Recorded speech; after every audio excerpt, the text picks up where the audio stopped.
Hey guys, Aaron here with Functional Aesthetics Eau Claire. Today I just wanted to talk about a quick warm-up you can do before like a leg workout, just to help you kind of warm up the structure specific to what you're going to be doing for your leg workout. So what we're going to start out with is just kind of a yoga pose where you're doing a quad stretch, alternate shoulder flexion over your head, deep breathing while you're doing that, moving down into a hamstring stretch, calf stretch, and so on and so forth. So this is how you do it. You're going to do the quad stretch first, and before you raise your arm, you're going to be breathing in. So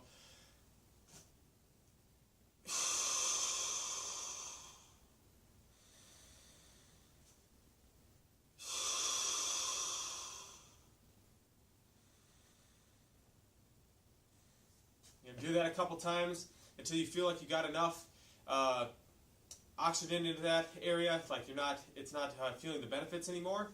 So basically what that's doing is like you are breathing into the muscle. So like you had a balloon or something, and you're expanding that balloon. As you're doing that, you're pumping oxygen, nutrients, more blood supply to the specific muscles that you're going to be working.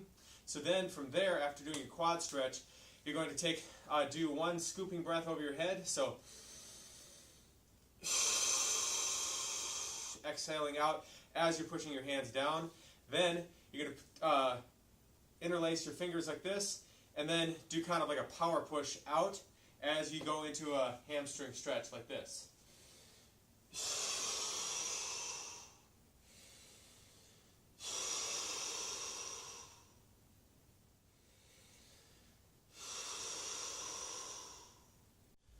Okay, so when you're doing your hamstring stretch, it's okay if you want to move your arms kind of in and out with your breath rather than holding it in a static position.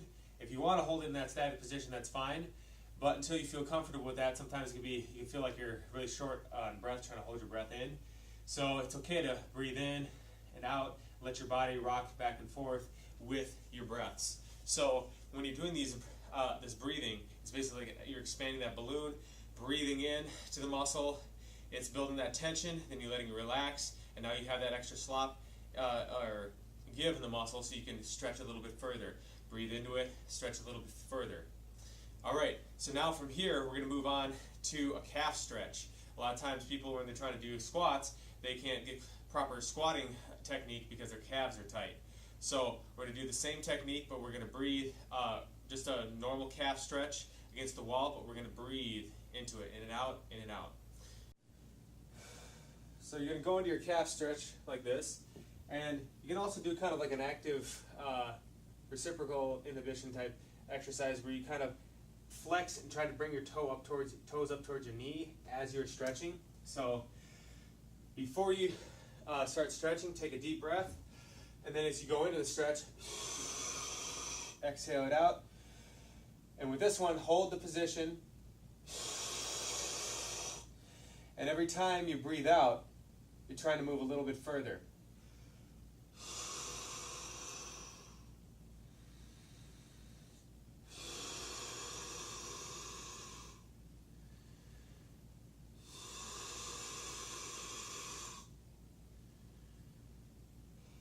Okay, so, and then you'd switch to the other side, do the same thing on that side, and then from here, we'll move on to a little thoracic mobility stuff to help you with getting your back warmed up for if you're doing barbell squat and you're carrying that load on your back.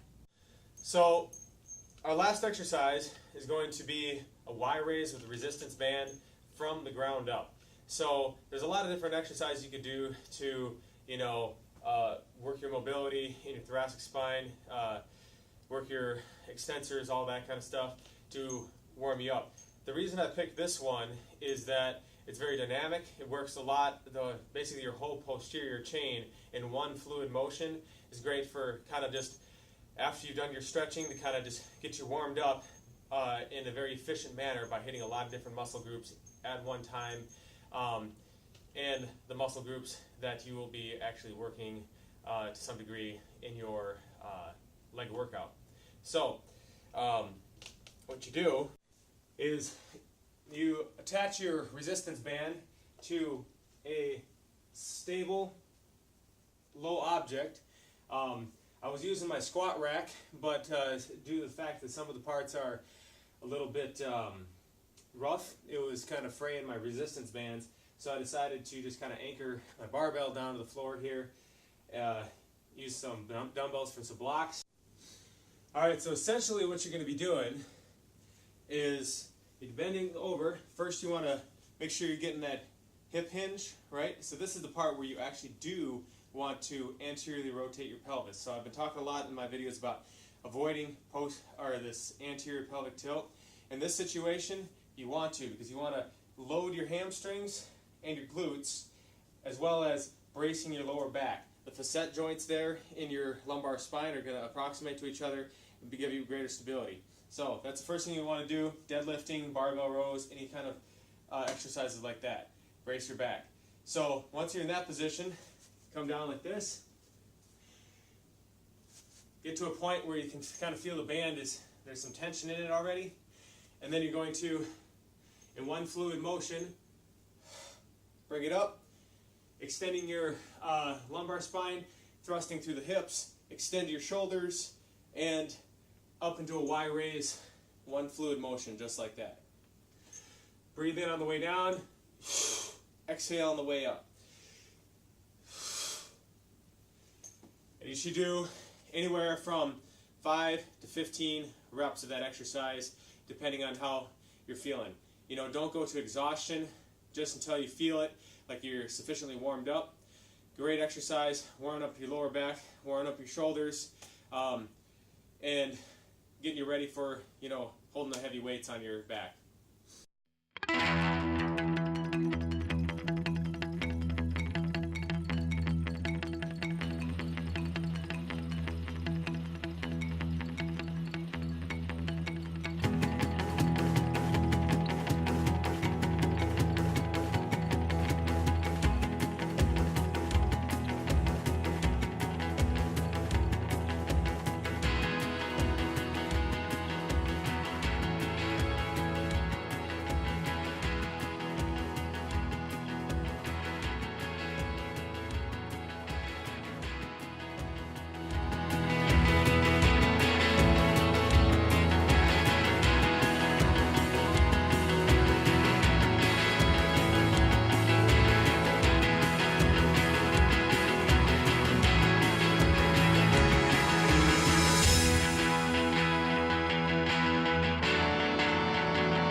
Alright guys, well that concludes this video. I hope that you found some information that will be useful in helping you have more productive workouts. If you'd like to see any other sort of content, or you have comments to post related to this content, don't forget to leave that in the comment section below. Also, don't forget to like, comment, and subscribe. Thanks guys, we'll see you guys next time.